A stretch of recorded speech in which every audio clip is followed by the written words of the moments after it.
તમે 50 જણાને reel share કરો તો હું તમને ખુશી ઠાકોરનો વિડીયો મોકલીશ.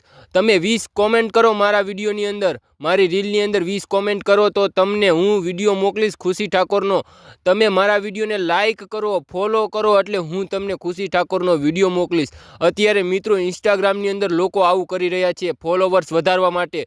પણ મિત્રો કેમ આવું કરો છો? કેમ બેન દીકરીની આબરૂ લો છો? ખરેખર મિત્રો આવું ન કરવું જોઈએ, કેમ કે એનાથી ભૂલ થઈ જાય છે. એનેથી વિડીયો બનાવી લીધો છે તો મિત્રો સોશિયલ મીડિયાની અંદર ભૂલથી એ વાયરલ થઈ ગયો છે. તો મિત્રો આપણે એને એવી રીતે બદનામ ન કરાય. અને મિત્રો આપણેથી પણ ક્યારેક ભૂલ થઈ જાય તો મિત્રો બને તો તમારી આગળ એ વિડીયો હોય ખુશી ઠાકોરનો તો પ્લીઝ ડિલીટ કરી નાખજો તમારાથી, અને આગળ કોઈને શેર કરતા નહીં. અને ખુશી ઠાકોરની જે રીલ હોય છે એની અંદર બધા લોકો એમ લખે છે કે તમે 50 જણાને શેર કરો તો હું તમને આના વિડીયો મોકલીશ, 50 જણાના લાઈક કરો,